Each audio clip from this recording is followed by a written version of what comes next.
a 2-1 record are some of the best guys in the sport. Randy Couture, I think he was 16-9. And records are just really difficult when you're looking at who's the winner.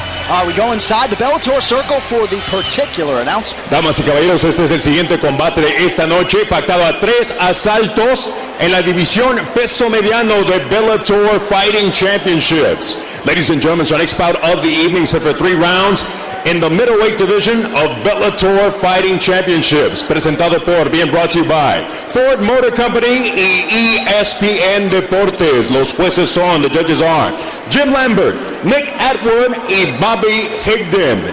El referee, Jason Herzog.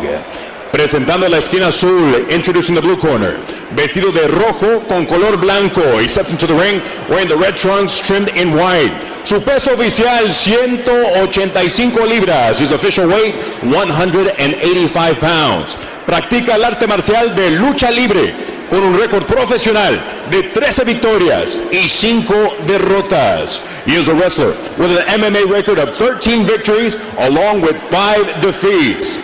Representing Hoodlum NMC, Ulaga, Oklahoma, Joey Gorczynski. Su rival en la esquina roja, his opponent in the red corner, vestido de color negro. He steps in wearing solid black. Detuvo la báscula a un peso idéntico de 185 libras. He tipped the scales at an identical 185 pounds. Un especialista en el arte marcial de piso y golpeo, con un récord profesional de 9 victorias y 5 derrotas. He is a ground and pound specialist with an MMA record of 9 victories and 5 defeats.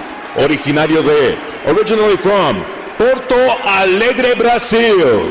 Y representing Team Nogueira, Coconut Creek, Florida, Marcelo El Grillo Alfaya.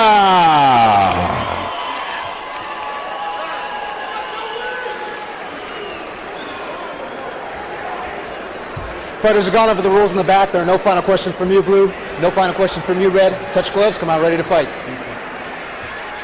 So Jason Herzog, the third man in the Bellator cage. Marcelo Alfaya taking on Joey Gorczynski, 185 pounds. An alternate fight here in the middleweight division. A couple of guys who have competed at 170. They compete at 185 tonight. Alfaya looks huge. Definitely looks like he's going to have a size and strength advantage over Gorczynski. Let's see how that affects us. Also, Alfaya bringing back the old school 1995 Marco Huas trunks. Yeah, he is. Almost feel weird looking at him.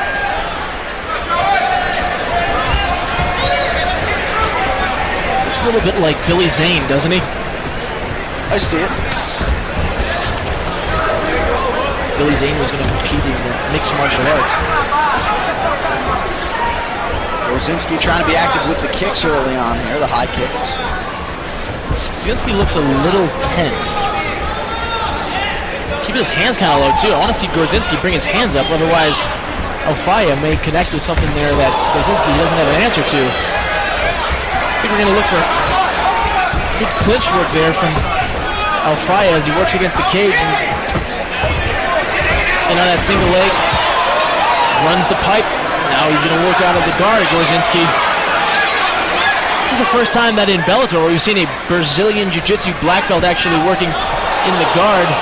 Oh, almost tries to chop. Yep. Can't triangle a black belt that easy. Gorczynski threw one up there and Alfaya smelled it out and passed.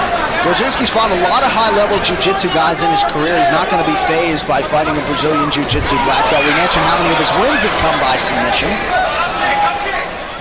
Alfaya, conversely, despite his BJJ credentials, he's looking to get it going with the striking and the Muay Thai. He moves in the mount. Oh, Gorczynski's turning his back. I wonder if he got hurt. Oh, he's turning his back and he's flattening him out. Referee's going to stop it. Easy look from Alfaya there. Jason Herzog steps in, and Joey Gorczynski was stunned early on. The crowd here in Oklahoma not liking it, but the Alfaya corner certainly will. Marcelo Alfaya dominant in his Bellator debut. one of the things the referees look for to stop a fight is a fighter intelligently defending himself. The first sign when you turn your back is that I would look injured or I'm trying to escape. But when you turn your back, you flatten out, and all you're doing is covering up and you're taking punches. You need to at least be conscious that the referee is going to be there, and you need to make something happen kind of quick. So a disappointing night for Joey Gorczynski, bopping up and down a little bit. He wished he could fight on, but Marcelo Alfaya ain't happening. 10-5 now for Alfaya. He gets his 10th career victory. Alfaya looks really big for 185, especially compared to Gorczynski. And I think we're going to see more Alfaya. If we look here, we got the clinch work. Alfaya moves him into the cage. Gorczynski's kind of working on a guillotine a little bit there, but he gives up his lower body, running the pipe right into guard. If we look here, we see that Gorczynski's on his back, throws a little up kick towards the face of, boom, connects right there, coming over the right hand with Alfaya moving into mount, and this is the beginning of the end. Gorczynski's going to turn his back, flattened out, left and right. Referee not taking any chances. Yeah, you mentioned the up kick there, and it was risky. It landed, but then he sort of left himself open, and Alfaya was able to capitalize the huge right hand. Gorczynski clearly was injured there, and it was short and sweet there for Marcelo Alfaya. All right, that'll do it for this fight. We send it inside the Bellator cage. Here's Lupe Contreras. Damas y caballeros, el árbitro Jason Herzog para la contienda con un tiempo oficial de 1 minuto 32 segundos del primer asalto. Ladies and gentlemen, referee Jason Herzog halts the bout with an official time of 1 minute 32 seconds of the very first round. Your winner, by way of technical knockout, el vencedor por knockout técnico, Marcelo El Grillo Alfaya.